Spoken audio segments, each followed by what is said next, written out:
السلام علیکم ورحمۃ اللہ وبرکاتہ۔ الحمدللہ رب العالمین، واشهد ان لا الہ الا اللہ وحدہ لا شریک لہ، واشهد ان محمدا عبدہ ورسولہ، صلوات اللہ وسلامہ علیہ وعلی آلہ وعلی اصحابہ ومن اهتدى بهدیہ واستنى بسنتہ الی یوم الدین، اما بعد۔ معزز سامعین و ناظرین و مشاہدین، جیسا کہ آپ لوگوں کو معلوم ہے کہ ہمارے درس ہر منگل کو ہوا کرتا تھا پہلے، اور گزشتہ ہفتے بھی منگل ہی کو درس ہوا تھا، لیکن آنے والے ہفتے سے ہمارا درس انشاءاللہ منگل کے بجائے پیر کو ہوا کرے گا۔ سوموار کے دن، منڈے کو، پیر کے دن عشاء کے بعد ٹائمنگ وہی ہے، لیکن صرف دن کی تبدیلی ہو گئی ہے، کیونکہ یہاں کے امام صاحب ہیں، بعض ان کا بھی درس رہتا ہے، تو ان کی خواہش تھی کہ میں ایک دن پہلے کر لوں، تو انشاءاللہ آنے والے ہفتے سے درس ہمارا پیر کے دن عشاء کے بعد ہوا کرے گا۔ جزاکم اللہ خیر۔ گزشتہ درس میں پہلی ہجرت جو حبشہ کی طرف ہوئی تھی، اس کا ذکر میں نے آپ کے سامنے کیا تھا کہ نبوت کے 5ویں سال آپ صلی اللہ علیہ وسلم نے صحابہ کرام کو حبشہ کی طرف ہجرت کرنے کا حکم دیا تھا۔ جب ان پر ظلم و ستم کی انتہا ہو گئی تو آپ نے ان کی جان اور دین کی حفاظت کی خاطر حبشہ کی طرف ہجرت کرنے کا حکم دیا تھا۔ 12 مرد تھے، 4 عورتیں تھیں، اور اس کے سردار تھے حضرت عثمان رضی اللہ تعالیٰ عنہ۔ وہاں پر بڑے امن و امان کے ساتھ وہ رہتے تھے، لیکن انہیں یہ خبر پہنچی کہ مکہ کے سارے لوگ مسلمان ہو گئے ہیں، تو وہاں سے واپس آنے لگے۔ جب مکہ کے قریب پہنچے تو معلوم پڑا کہ افواہ تھی اور اس کی حقیقت سے کوئی تعلق نہیں تھا اس خبر کا۔ کچھ لوگ پھر واپس چلے گئے، کچھ لوگ مکے کے اندر آئے۔ اس کے بعد مکے والوں نے اور زیادہ ظلم و ستم کرنا شروع کر دیا۔ پھر آپ صلی اللہ علیہ وسلم نے دوبارہ صحابہ کرام کو حبشہ کی طرف ہجرت کرنے کا حکم دیا۔ اس بار کی ہجرت تھی پہلے کے مقابلے میں زیادہ مشکلات سے گھری تھی۔ پہلی بار جب انہوں نے ہجرت کی تو مکہ کے لوگوں کا اس کا کوئی علم نہیں تھا، لیکن اس بار انہیں اس بات کا علم ہو گیا تھا کہ مسلمانوں کو حبشہ کی شکل میں ایک امن و امان والا ملک مل گیا ہے، لہذا وہ کبھی بھی اپنی جان اور دین کی حفاظت کی خاطر دوبارہ وہاں جا سکتے ہیں۔ اس لیے پہلے سے چوکنا تھے، پہلے سے تیار تھے کہ اگر مسلمان اس طریقے کی کوشش کریں گے تو ہم ان کی کوششوں کو ناکام بنائیں گے۔ لیکن اللہ رب العالمین اپنے مومن بندوں کے ساتھ ہے۔ اللہ رب العالمین مدد فرمائی، اور دوسرا قافلہ جب روانہ ہوا تو اس میں 83 مرد تھے اور 18 یا 19 عورتیں تھیں، اور یہ قافلہ بڑے امن و امان کے ساتھ، آسانی کے ساتھ حبشہ پہنچ گیا۔ وہاں وہ رہتے تھے۔ جب مکے والوں کو یہ معلوم ہوا کہ وہاں وہ لوگ بڑی آسانی کے ساتھ، امن و امان کے ساتھ وہاں پر گزر بسر کر رہے ہیں، تو انہیں بڑا قلق ہوا، بڑی تکلیف ہوئی، اور وہاں بھی انہیں سکون کے ساتھ جینے پر مجبور کرنا شروع کر دیا۔ اس کے لیے انہوں نے مکے کے لوگوں نے بہت سارے تحفے اور تحائف اکٹھا کیے، اور عمر بن عاص اور عبداللہ بن ربیعہ، یہ دونوں اس وقت مسلمان نہیں ہوئے تھے، بعد میں مسلمان ہو گئے۔ ان دونوں کو انہوں نے تحفے تحائف دے کر کے نجاشی، جو اس ملک کے حکمراں تھے، ان کو نجاشی کہا جاتا تھا، حالانکہ ان کا نام تھا اصحمہ، اور یہ مسلمان ہو گئے تھے، اپنے ایمان کو چھپا کر کے رکھا تھا۔ جب ان کی وفات ہوئی تو ہمارے نبی صلی اللہ علیہ وسلم نے فرمایا کہ آج کے دن ایک نیک آدمی کی وفات ہوئی ہے، اور آپ نے ان پر جنازے کی نماز پڑھی مدینے کے اندر۔ تو وہ مسلمان ہو گئے تھے، ان کا نام تھا اصحمہ، بڑے عادل اور منصف تھے، اور حبشہ ملک کے حکمراں اور بادشاہ تھے۔ آپ صلی اللہ علیہ وسلم نے ان کی طرف دوبارہ ہجرت کرنے کا حکم دیا۔ یہ لوگ بڑے تحفے تحائف لے کر کے حبشہ پہنچے، اور سب سے پہلے جا کر کے لوگوں نے ان کے جو وزراء تھے ان سے ملاقات کی، اور کہا کہ ہمارے ملک کے کچھ ناسمجھ اور ناعاقبت اندیش لوگ تمہارے ملک میں آ گئے ہیں، اور ہم ان کی طرف سے نمائندہ بن کر کے آئے ہیں۔ یہ نہ تمہارے دین کو مانتے ہیں، نہ ہمارے دین کو مانتے ہیں، ایک نیا دین لے کر کے آئے ہیں، لہذا ہم کو آپ کے ملک سے اپنے ملک لے جانے کے لیے آئے ہوئے ہیں۔ ان کے جو وزراء تھے انہوں نے کہا ٹھیک ہے، ہم بادشاہ کے سامنے بات رکھیں گے اور سفارش کریں گے کہ تمہارے آدمیوں کو تم لوگوں کے ساتھ بھیج دیا جائے۔ اس کے بعد بادشاہ کے سامنے یہ دونوں حاضر ہوئے، عمر بن عاص اور عبداللہ بن ربیعہ، اور جا کر کے اپنا مدعا وہاں بیان کیا کہ ہمارے یہاں آنے کے مقصد تحفے پیش کیے سب سے پہلے بادشاہ کی خدمت میں یا اس کے سامنے، اور اس کے بعد اپنے آنے کا غرض اور مدعا بیان کیا اور کہا کہ ہمارے آنے کا مقصد یہ ہے کہ ہمارے ملک کے کچھ سرفرے اور جذباتی قسم کے لوگ آپ کے ملک میں آ کر کے پناہ لے لیے ہیں، اور انہوں نے ہمارے باپ دادا کا دین چھوڑ دیا، اور نہ آپ کے دین پر ہیں نہ ہمارے دین پر ہیں، اور ان کے گھر والے بےحد پریشان ہیں۔ ان کی وجہ سے ہمارے یہاں بہت زیادہ آپس میں تعلقات بگڑ گئے ہیں، لہذا ہم آپ کے پاس آئے ہیں کہ آپ انہیں ہمارے ملک کے لوگ ہیں ہمارے حوالے کر دیں۔ بادشاہ نے بات سنی تو اس نے سمجھا کہ معاملہ بڑا خطرناک ہے، سنگین ہے، تو بادشاہ نے جو لوگ گئے ہوئے تھے ان میں سے بلایا مسلمانوں کو، صحابہ کرام کو، تو ان کی ترجمانی کرنے کے لیے جعفر بن ابی طالب، جو نبی صلی اللہ علیہ وسلم کی شاہ کے بھائی بیٹے تھے، علی رضی اللہ تعالیٰ عنہ کے بھائی تھے، ابو طالب کے بیٹے جعفر بن ابی طالب، وہ ترجمانی کرنے کے لیے بادشاہ کے دربار میں حاضر ہوئے۔ چونکہ آپ کے بھتیجے تھے، یہ آپ کے بھائی تھے اور ایک ہی خاندان تھا، اس لیے سب زیادہ آپ کے بارے میں وہی جانتے تھے، اس لیے آپ کی طرف سے ترجمانی کرنے کے لیے مسلمانوں کی طرف سے جعفر بن ابی طالب رضی اللہ تعالیٰ عنہ حاضر ہوئے۔ جعفر رضی اللہ تعالیٰ عنہ نے بغیر کسی لاگ لپیٹ کے، بغیر کسی خوف کے ساری باتیں اس کے سامنے پیش کی، اور انہوں نے کہا جانے سے پہلے کہ ہم سچ بولیں گے چاہے ہمارا انجام کچھ بھی ہو۔ انہوں نے کہا کہ ہم جاہلیت میں تھے، مردار کھاتے تھے، بتوں کو پوجتے تھے، بیٹیوں کو زندہ درگور کر دیا کرتے تھے، شراب نوشی کرتے تھے، اور اس طریقے سے ہمارے یہاں یعنی فحاشی اور بدکرداری عام تھی، اور چھوٹی چھوٹی باتوں پر ہمارے یہاں جنگیں ہوا کرتی تھی۔ جو بڑا ہوتا تھا، طاقتور ہوتا تھا، اپنے سے نیچے کے لوگوں پر ظلم کرتا تھا، اور چھوٹی چھوٹی باتوں پر ہمارے یہاں برسہ برس جنگ ہوا کرتی تھی، مردار کھاتے تھے ہم، اور اس طریقے سے بہت ساری باتیں گرائیں۔ اسی اثنا میں انہوں نے کہا کہ اللہ رب العالمین نے ایک نبی بھیجا جو ہماری قوم میں سب سے زیادہ معروف تھے صداقت میں، امانت داری میں، عالی نسب میں، سچائی میں، اور انہوں نے ہمیں یہ بتایا کہ ہم صرف اللہ کی بات کریں، اللہ پر ایمان لائیں، بتوں کی، دیوتاؤں کی، درختوں کی، قبروں کی اور اس طریقے سے غیر اللہ کی عبادت نہ کریں، صرف اللہ تعالیٰ کی بات کریں، اس کے اوپر ایمان لائیں، حسن سلوک کریں، بچیوں کے، بیٹیوں کے حقوق ادا کریں، اور آپس میں صلہ رحمی کریں، سچ بولیں، امانت داری سے کام لیں، جنگ نہ کریں، دوسرے کا ادب احترام کریں۔ پاک دامنی کی آپ نے تعلیم دی، اور آپ نے ہمیں یہ بھی کہا کہ جو پاک دامن عورتیں ہیں ان پر الزام تراشی نہ کرو، یتیموں کا مال نہ کھاؤ۔ ان تمام چیزوں کی ہمارے نبی نے ہمیں تعلیم دی، ہم نے آپ کو سچا جانا اور آپ پر ہم ایمان لے آئے۔ جب ہماری قوم نے یہ دیکھا تو انہوں نے ہم پر ظلم کرنا شروع کر دیا اور ظلم کی انتہا کر دی ہمارے اوپر، تو ہمارے نبی نے یہی مناسب سمجھا کہ آپ ایک عادل حکمراں ہیں، اپنی جان اور اپنا دین بچانے کے لیے ہمارے نبی نے آپ کے ملک کو ترجیح دیا کہ ہم آ کر کے آپ کے ملک میں امن و امان کے ساتھ اپنے دین پر عمل کر سکیں، اور ہمیں امید ہے آپ کی ذات سے کہ آپ ہمیں آسانی کے ساتھ اپنے ملک میں رہنے دیں گے اور ہمارے اوپر کسی بھی طرح کا ظلم نہیں کریں گے۔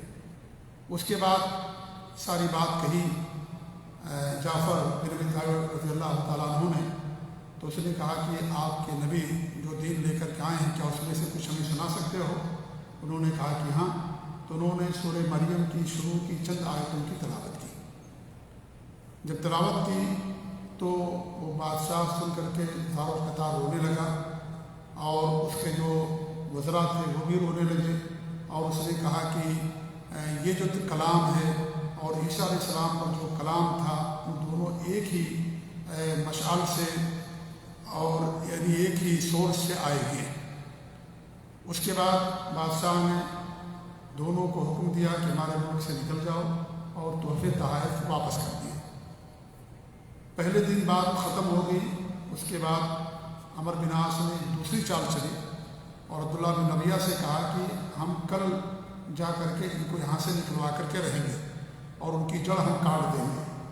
کہا کہ عبداللہ بن ربیعہ نے کہ جانے دو، ہمارے ملک کے لوگ ہیں، یہی کیا کم ہے کہ دربدری کی زندگی گزار رہے ہیں، اپنے گھر والوں کے پاس نہیں ہیں، ہمارے ملک میں نہیں، یہی کیا کم ہے ان کے لیے مصیبت کے طور پر، لہذا ان کو رہنے دو یہاں پر اور ہم ان کے دربار میں دوبارہ نہیں جائیں گے۔ تو عمر بن عاص نے کہا کہ نہیں، ہم ضرور جائیں گے اور ان کو یہاں سے نکلوا کر کے رہیں گے۔ دوبارہ پھر وہ بادشاہ کی خدمت میں گئے اور کہا کہ لوگ عیسیٰ علیہ السلام کے بارے میں بہت بری بات کہتے ہیں۔ یعنی ایک نئی چال چلی عمر بن عاص نے، کہا کہ عیسیٰ کے بارے میں یہ لوگ ایک بری بات کہتے ہیں۔ تو بادشاہ نے پھر بلایا ان کو۔ اب مسلمانوں کی دور میں تھوڑی بے چینی آئی کہ اب تو معاملہ ہمارا نپٹ گیا تھا، اب کیا معاملہ ہے؟ پھر بھی انہوں نے تہیہ کیا کہ جو بھی بات ہوگی ہم سچ ہی کہیں گے اور بغیر کسی لاگ لپیٹ کے جو ہمارا عقیدہ ہے اور جو ہمارا دین ہے ان کے سامنے ہی پیش کریں گے۔ بادشاہ نے پوچھا کہ تمہاری کیا رائے عیسیٰ علیہ السلام کے بارے میں؟ تو انہوں نے کہا کہ ہمارے نبی صلی اللہ علیہ وسلم یہ فرماتے ہیں کہ وہ اللہ تعالیٰ کے بندے تھے، اللہ کے رسول تھے، اللہ تعالیٰ کا کلمہ تھے، اللہ رب العالمین نے پاک دامن اور کنواری مریم کے اس میں القاء کیا اور اللہ کی روح تھے اور اللہ رب العالمین نے ان کو نبوت و رسالت سے مشرف کیا۔ کہا یہ ہمارا عقیدہ ہے حضرت عیسیٰ علیہ السلام کے بارے میں کہ اللہ کے بندے تھے، اللہ کے غلام تھے، اللہ نے آپ کو نبی اور رسول بنایا، بچپن میں قوت گویا عطا فرمائی اور اللہ تعالیٰ کا کلمہ ہے، اللہ تعالیٰ کی روح ہے۔ بادشاہ جھکا اور ایک تنکا اٹھایا اور کہا کہ عیسیٰ علیہ السلام اس تنکے کے بھی برابر مالک نہیں تھے۔ اور بعض لوگوں نے اس کا معنی یہ بیان کیا ہے کہ انہوں نے یہ کہا کہ تم نے جو بات پیش کی ہے اور ہمارے دین کے اندر ہے تو اتنا تنکے کے برابر بھی دونوں میں کوئی فرق نہیں ہے، کیونکہ جو اصل نصرانیت ہے اس کی یہی بات ہے کہ حضرت عیسیٰ علیہ السلام اللہ کے بندے و رسول ہیں، اور باقاعدہ نصرانیت کے اندر ایک فرقہ ایسا ہے جو اس بات کو تسلیم کرتا ہے کہ حضرت عیسیٰ علیہ السلام رب نہیں ہے، یا جو تین خداؤں کا تصور انہوں نے پیش کیا وہ اس بات کو نہیں مانتے، اگرچہ ان کی تعداد بہت ہی کم ہے اس وقت اور شاید ہی نہ ہو یا بہت کم ہو، لیکن ایسے لوگ موجود تھے جس بات کو مانتے تھے کہ عیسیٰ علیہ السلام اللہ کے نبی ہیں، رسول ہیں، اللہ کے بندے اور غلام ہیں اور انہیں کسی بھی چیز کا اختیار حاصل نہیں ہے۔ یہ کیا نام ہے، یہ عقیدہ باقاعدہ وہ لوگ مانتے تھے۔ جب یہ چال بھی ناکام ہو گئی، بادشاہ نے ان دونوں کو نکل جانے کا حکم دیا اور مسلمانوں سے کہا کہ تم ہمارے ملک میں جہاں بھی رہو آج جو ہے امن و امان کے ساتھ رہو اور تمہارے اوپر کسی بھی طرح کا کوئی ظلم نہیں ہوگا، اور مجھے یہ بھی گوارا نہیں ہے کہ میں تم لوگوں کو ستاؤں اور اس کے بدلے مجھے سونے کا پہاڑ مل جائے، مجھے یہ بھی گوارا نہیں ہے کہ میں تم لوگوں پر ظلم کروں اور مجھے سونے کا پہاڑ کسی کی طرف سے مل جائے، مجھے اتنی بات بھی گوارا نہیں ہے۔ یہ پوری سلطنت تمہارے لیے ہے، تم جہاں بھی رہنا چاہو آرام کے ساتھ رہو، امن و امان کے ساتھ رہو، اور اس طریقے سے ان دونوں کو واپس کر دیا۔ ام سلمہ رضی اللہ تعالیٰ عنہا جو اس ہجرت کے اندر دوسری بار میں شریک تھی، وہ فرماتی ہے کہ دونوں بے آبرو ہو کر کے تحفے واپس لے کر کے چلے گئے اور ہم نجاشی کے ملک میں امن و امان کے ساتھ رہنے لگے، اور کب تک رہے؟ جب تک کہ آپ صلی اللہ علیہ وسلم مکہ چھوڑ کر کے مدینہ آپ تشریف لے کر کے نہیں گئے، حتیٰ کہ بعض لوگ خیبر کے موقع پر واپس ہوئے۔ خیبر سن 7 نبوت یعنی ہجرت کے 7 سال کے بعد بہت سارے لوگ وہاں سے واپس ہوئے، یعنی ایک لمبی مدت سمجھ لیجیے کہ ان لوگوں نے حبشہ کے اندر گزاری امن و امان کے ساتھ۔ اور جیسا کہ میں نے کہا کہ جو بادشاہ تھے جن کا نام تھا اسحمہ رحمۃ اللہ علیہ، اللہ کے اوپر رحمت ہو، اور وہ اسلام انہوں نے قبول کر لیا تھا، اور ہمارے نبی صلی اللہ علیہ وسلم نے ان پر جنازے کی نماز بھی غائبانہ پڑھی تھی۔ اسی واقعے کو لے کر کے صحیح بخاری کی حدیث ہے، اسی واقعے کو لے کر کے بہت سارے لوگ اس بات کے قائل ہیں کہ نماز جنازہ غائبانہ یہ ہمارے نبی کی سنت ہے، پڑھنا چاہیے۔ اسی واقعے کو لے کر کے جسے امام شافعی رحمۃ اللہ علیہ کا مسلک ہے امام یعنی غائبانہ نماز جنازہ، لیکن اس کے بارے میں صحیح بات یہ ہے کہ جس آدمی کی نماز جنازہ غائبانہ نہ پڑھی گئی ہوگی، یہ جنازہ نہ پڑھا گیا ہو، اس آدمی کی نماز جنازہ غائبانہ پڑھی جا سکتی ہے، کیونکہ اصحمہ رحمۃ اللہ علیہ اس علاقے میں تھے جہاں کوئی مسلمان نہیں تھا ان کے علاوہ، بادشاہ تھے اور انہوں نے اسلام قبول کیا، اپنے ایمان کو چھپا کر کے رکھا، اللہ نے اور اس کے رسول نے ان کے ایمان کو قبول کیا، تو اس لیے یہ ہے کہ ان کے یہاں کوئی مسلمان نہیں تھا ان کی جنازے کی نماز پڑھنے والا۔ اس لیے آج بھی اگر ایسا واقعہ ہو کہ جس کی ایسی جگہ وفات ہو جائے جہاں نماز جنازہ نہ پڑھی گئی ہو، جہاز کریش ہو جاتا ہے، کوئی حادثہ ہو جاتا ہے کسی غیر اسلامی ملک میں، یورپ میں یا اس طریقے سے اور دور دراز ملکوں میں، اور وہاں کوئی جنازہ پڑھنے والا نہ ہو، تو ایسے آدمی کی نماز جنازہ غائبانہ انسان پڑھ سکتا ہے، کیونکہ یہی ایک واقعہ ہے، باقی اور کوئی واقعہ نہیں ہے۔ ہمارے نبی صلی اللہ علیہ وسلم کی وفات ہوئی، آپ کی جنازے کی نماز مدینے کے اندر پڑھی گئی، مکے میں، طائف میں اور دیگر شہروں میں کہیں نہیں پڑھی گئی۔ حضرت ابوبکر صدیق کی وفات ہوئی، ان کی بھی نماز جنازہ غائبانہ کہیں نہیں پڑھی گئی تھی سوائے مدینہ کے۔ عمر رضی اللہ عنہ شہید ہوئے، ان کی بھی نماز جنازہ غائبانہ کہیں اور نہیں پڑھی گئی تھی۔ تو اس میں راجح قول یہ ہے، جیسا کہ شیخ الاسلام امام ابن تیمیہ رحمۃ اللہ علیہ اور اس دور کے امام اور مجدد امام البانی رحمۃ اللہ علیہ نے جو راجح قرار دیا وہ یہی ہے کہ وہ شخص جس کی نماز جنازہ نہ پڑھی گئی ہوگی اس کی نماز جنازہ غائبانہ پڑھ سکتے ہیں، یہ سنت ہے، پڑھی جائے گی، لیکن جس آدمی کی پڑھی گئی نماز جنازہ اس کے علاقے میں، تو اس آدمی کی نماز جنازہ غائبانہ پڑھنا صحیح نہیں ہے۔ بہرحال یہ دوسری حدیث حبشہ تھی جو آپ کے سامنے اختصار کے ساتھ میں نے پیش کیا۔ اس واقعے کے اندر ہمارے لیے بہت سارے درس موجود ہیں۔ ایک بڑا درس تو یہ ہے کہ انسان اپنے ایمان کی حفاظت کے لیے ہجرت کر سکتا ہے۔ انسان کسی ایسے ملک میں ہو جہاں پر دین پر عمل کرنا اس کے لیے مشکل ہو، اس کی جان کا خطرہ ہو، تو اپنے جان اور اپنے ایمان کو بچانے کے لیے ایسے ملک جہاں اسے آسانی کے ساتھ دین پر عمل پیرا ہونے میں کوئی پریشانی نہ ہو، تو وہاں انسان ہجرت کر سکتا ہے۔ اس واقعے سے ہمیں درس ملتا ہے، اور یہ ہجرت قیامت تک باقی رہے گی، یہ ہجرت قیامت تک باقی رہے گی، کبھی ختم نہیں ہوگی۔ دوسرا یہ سمجھ آتا ہے کہ اللہ رب العالمین کی مدد ہمیشہ جو اللہ کے نیک بندے ہیں ان کے ساتھ رہتی ہے، اور اللہ رب العالمین کے لیے کوئی نہ کوئی راستہ نکال دیتا ہے۔ وَمَن يَتَّقِ اللَّهَ يَجْعَل لَهُ مَخْرَجًا، جو اللہ تعالیٰ سے ڈرتا ہے اللہ رب العالمین اس کے لیے راستہ نکال دیتا ہے۔ إِنَّ اللَّهَ يُدَافِعُ عَنِ الَّذِينَ آمَنُوا، اللہ تعالیٰ ایمان والوں کا دفاع کرتا ہے، اللہ ان کی مدد کرتا ہے، اور انجام کار اہل ایمان کے لیے ہے، اہل تقویٰ کے لیے۔ اس لیے کبھی بھی انسان کو دین پر عمل پیرا ہونے میں کسی بھی طرح کی کسی گھبراہٹ کا شکار نہیں ہونا چاہیے، اور انسان کو ہمیشہ حق پر قائم رہنا چاہیے، کیونکہ اللہ رب العالمین حق کے ساتھ ہے اور حق والوں کے ساتھ۔ تیسرا درس میں ملتا ہے یہ کہ جو افواہیں ہوتی ہیں اس کے بہت سارے نقصانات ہوتے ہیں۔ یہ افواہ ہی تھی کہ مکہ کے لوگ مسلمان ہو گئے، اور تاریخ آپ پڑھیں گے تو آپ کو معلوم ہوگا کہ افواہوں نے امت کو بہت نقصان پہنچایا ہے۔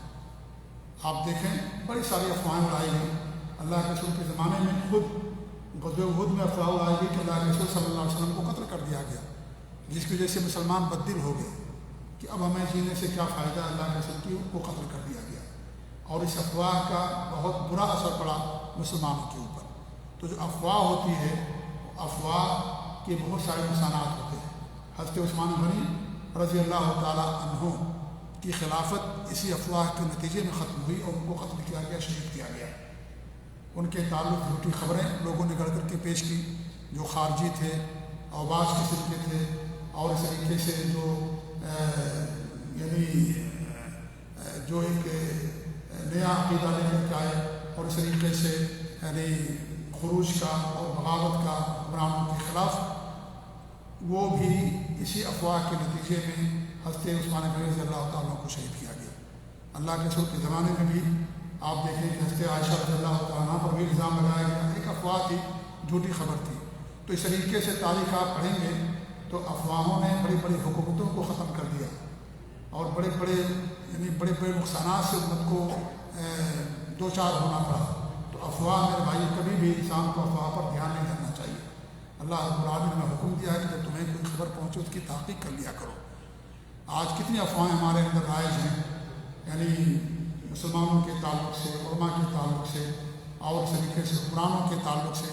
خاص طور سے میں لاگ لپیٹ کے ساتھ بات نہیں کہتا ہوں، مملکت سعودی عرب کے تعلق سے ہمارے معاشرے میں ان کے بادشاہوں کے تعلق سے، یہاں کے شہزادوں کے تعلق سے بڑی بڑی افواہیں ہمارے معاشرے کے اندر گردش کرتی ہیں۔ سب جھوٹی خبریں ہوتی ہیں، جھوٹی باتیں ہوتی ہیں، اور ایک پورا میڈیا ہے صہیونی اور رافضیوں کا، کفار و مشرکین کا، جو ان کے پیچھے پڑا ہوا ہے اور جھوٹی جھوٹی خبریں بنا بنا کر کے نشر کرتا ہے۔ جھوٹی جھوٹی خبریں بنا کر کے کتنے ایسے واقعات ہیں، کتنے ایسے، یعنی خود آپ دیکھتے ہوں گے یوٹیوب پر اور اس طریقے سے سوشل میڈیا پر اس کی تردید بھی آتی ہے، اور لوگوں کی طرف سے کتنی جھوٹی جھوٹی خبریں باقاعدہ نشر کی جاتی ہیں۔ تو افواہ یہ بہت ہی یہ جھوٹی بات ہوتی ہے۔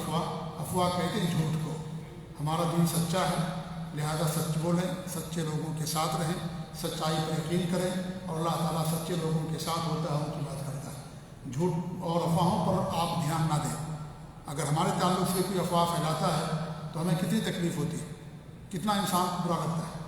اور میں سمجھتا ہوں کہ افواہ انہیں لوگوں کے تعلق سے پھیلائی جاتی ہے جن کا معاشرے کے اندر کچھ مقام ہوتا ہے، جو خود گرا ہوا ہو، کوئی حیثیت نہ ہو، اس کے تعلق سے کوئی افواہ نہیں پھیلائی جاتی۔ اور جو بھی افواہیں پھیلائی جاتی ہیں یہاں کے حکمرانوں کے تعلق سے، یہ ان کے مقام ہی کے اندر اضافہ کرتا ہے، ان کے مقام ہی کو بلند کرتا ہے، ان کے درجات کے اندر بلندی ہوتی ہے۔ لہذا میرے بھائیوں، افواہوں پر دھیان نہ دیں۔ 99% چیزیں ان کے تعلق سے ہمارے معاشرے کے اندر غلط چیزیں اور افواہیں ہوتی ہیں، اور حقیقت سے ان کا کوئی تعلق نہیں ہوتا ہے۔ تو افواہ بہت ہی نقصان دہ چیز ہوتی ہے، ہمیں اس سے بھی معلوم ہوتا ہے۔ ایسے اسباب اختیار کرنا اللہ پر توکل کے خلاف نہیں ہے۔ اسباب انہوں نے اختیار کیا دین کے حفاظ کے لیے، جان کے حفاظ کے لیے۔ مکہ چھوڑ کر کے وہ نجاشی کے دربار میں حبشہ گئے، تو یہ نہ ایمان کے منافی ہے، نہ اللہ پر توکل کے منافی ہے۔ اللہ ہی نے ہمیں اسباب اختیار کرنے کا حکم دیا ہے۔ اسباب کو نہ اپنانا ہی شریعت کا انکار ہے، اور اللہ تعالیٰ کی مصلحتوں کا انکار ہے۔ دنیا میں اللہ رب العالمین نے اسباب پر دنیا کو قائم کیا ہے۔ اسباب ہوتے ہیں تب مسبب ہوتا ہے۔ آپ اسباب اختیار کریں گے تب اس کا نتیجہ نکلے گا۔ آپ شادی کریں گے تبھی اولاد ہوگی، ایسا نہیں کہ بغیر شادی کی اولاد ہو جائے گی، نہیں، اس کے بعد ہی اولاد ہوتی ہے۔ آپ تیاری کریں گے امتحان کی تبھی امتحان میں پاس ہوں گے، یہ نہیں کہ آپ بیٹھے رہیں اور تیاری نہ کریں، پیپر آ جائے اور کہ ہم تو فیل ہو گئے۔ نہیں، آپ کو تیاری کرنی پڑے گی تب آپ کامیاب ہوں گے۔ تو دنیا میں اللہ رب العالمین نے آپ سبب پر رکھ دیا ہے، سبب اختیار کریں گے تو اللہ تعالیٰ آپ کی مدد کرے گا۔ ہمارے نبی نے فرمایا کہ پہلے باندھو اونٹ کو، اس کے بعد اللہ پر توکل کرو، اس کے بعد اللہ پر بھروسہ کرو۔ اللہ پر توکل کا مطلب یہ نہیں کہ انسان اسباب کو چھوڑ دے اور کہے کہ ندی میں کود گیا، سمندر میں کود گیا، پہاڑی سے کود گیا، اللہ بچانا ہوگا تو ہم کو بچا دے گا۔ یہ نہیں ہے، یہ اللہ کی مصلحتوں کے خلاف ہے، اللہ کے عدل کے خلاف ہے، شریعت کا انکار ہے، اور اس طریقے سے یہ حماقت اور بیوقوفی والی بات ہے۔ اس لیے اسباب اختیار کرنا یہ توکل کے خلاف نہیں ہوتا ہے۔ ہمارے نبی نے ہجرت کیا، کتنا اپنا اسباب اختیار کیا۔ اللہ کے رسول سے بڑھ کر کون زیادہ اللہ کی ذات پر توکل کرنے والا ہو سکتا ہے؟ آپ نے کتنا اسباب اختیار کیا، رات میں نکلے، پہلے سے اونٹنی تیار کی گئی، 3 دن آپ غار کے اندر چھپے رہے، وہ راستہ آپ نے اختیار کیا جو راستہ مدینہ نہیں جاتا عام طور پر، ایک نیا راستہ آپ نے منتخب کیا، کیونکہ جب لوگ آپ کی تلاش میں نکلیں گے تو اسی راستے پر نکلیں گے جو راستہ عام ہے، جس پر سارے لوگ جاتے ہیں۔ ایک نیا راستہ آپ نے منتخب کیا تاکہ کسی کی نظر نہ پڑے، اور ایک غیر مسلم کے جو ہے ماہر جو راستوں کا تھا اس سے آپ نے مدد لی، اس کی خدمات آپ نے لی۔ تو اس طریقے سے اللہ پر توکل کے منافی نہیں ہے اسباب اختیار کرنا۔ ایسے ہی اللہ کے رسول صلی اللہ علیہ وسلم کی شفقت کا اندازہ ہوتا ہے کہ آپ صحابہ کے تعلق سے، مسلمانوں کے تعلق سے کتنے شفقت والے تھے، کتنے مہربان اور رحم دل تھے کہ آپ ان کی جان کے حفاظت کے لیے مکہ چھوڑ کر کے حبشہ جانے کا حکم دیا۔ اور ہجرت میں یہ آپ دیکھیں، جب سارے مسلمان، تمام صحابہ کا مبیش جو عام لوگ تھے، سب کے سب جب چلے گئے مکہ چھوڑ کر کے مدینہ، اس کے بعد آپ مدینہ گئے، پہلے آپ مدینہ نہیں گئے، سب سے لاسٹ میں آپ گئے۔ صرف حضرت علی رضی اللہ تعالیٰ عنہ اور آپ کی بیٹیوں میں سے کچھ بیٹیاں باقی بچی تھیں، ورنہ تمام لوگ مکہ چھوڑ کر کے مدینہ چلے گئے تھے۔ کیوں؟ اس لیے کہ اگر آپ پہلے مدینہ چلے جاتے تو جو لوگ باقی بچ جاتے ان کے لیے اور زندگی دوبھر ہو جاتی، ان پر اور ظلم و ستم کے پہاڑ توڑے جاتے، ان کا قتل اور زیادہ ہوتا۔ اس لیے آپ صلی اللہ علیہ وسلم نے پہلے صحابہ کو بھیجا کہ آپ کی شفقت تھی، آپ کی محبت اور نرمی تھی، اس کے بعد آپ صلی اللہ علیہ وسلم وہاں گئے۔ ایسی عدل کا تقاضا یہ کہ ایک طرفہ بات نہ سنی جائے، یہ چیز ہمارے یہاں بہت رائج ہے۔ ہم کسی کی ایک بات سن کر کے پورا اپنا دماغ خراب کر لیتے ہیں اور ان کے خلاف ایک غلط جو ہے ذہن کے اندر ایک بات اٹھا لیتے ہیں. ایک طرفہ کبھی بات سن کر کے انسان عدل و انصاف تک نہیں پہنچ سکتا. اس لیے آپ دیکھیے اسلام کے اندر حکم دیا گیا کہ دونوں کی بات کو سنو.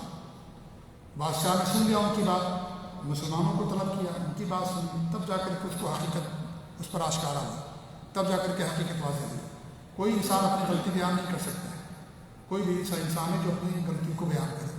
آپ کسی کی بات سن لیں کسی کے بارے میں اور کہیں کہ بھائی تو فلاں آدمی ایسا کہہ رہا تھا, فلاں آدمی ایسا کہہ رہا تھا, اور آپ اس کی بات نہیں سنیں تو انسان غلط فہمی کا اور بدظنی کا شکار ہو جاتا ہے. اس لیے کبھی بھی فیصلہ کرنا ہو کسی بھی شخص کے تعلق سے کسی ایک آدمی کی بات سن کر کے فیصلہ مت کرنا, ورنہ انسان خسارے میں رہے گا, ظلم کا شکار ہو جائے گا, ظلم ہو جائے گا اس کی طرف سے اگر اس کے بارے میں غلط فہمی کا شکار ہو جاتا ہے. تو یہ بھی ہمیں اس واقعے کا درس ملتا ہے کہ انسان کو صرف ایک کی بات نہیں سننی چاہیے, بلکہ فیصلہ جہاں کرنا ہو اور کسی کے بارے میں گمان کا مسئلہ ہو تو دونوں طرف سے باتیں انسان کو سننا چاہیے. ایسے ہی عقیدے میں کبھی بھی انسان کو لاگ لپیٹ نہیں کرنا چاہیے. توحید یہ میں نجات انسان کے لیے, عقیدے کے اندر انسان کے لیے نجات. بابا کے جوہر انہوں نے کہا حضرت عیسیٰ کے تعلق سے جو اسلام کا عقیدہ, ایسا نہیں پیش کیا کہ سانپ بھی مر جائے لاٹھی بھی بچ جائے, ایسا نہیں کیا انہوں نے, واضح طور پر پیش کیا کہ ہمارا اسلام یہ کہتا ہے لکم دینکم ولی دین. ہمارے نبی نے کیا فرمایا, ہمارے نبی کے سامنے پیش کیا گیا کہ ایک سال تو ہماری بتوں کی پوجا کرو, ایک سال ہم تمہارے رب کی بات کریں گے. کہا کہ ایسا نہیں ہو سکتا, لکم دینکم ولی دین. خلاص توحید ہے, توحید میں سودا بازی موت ہے.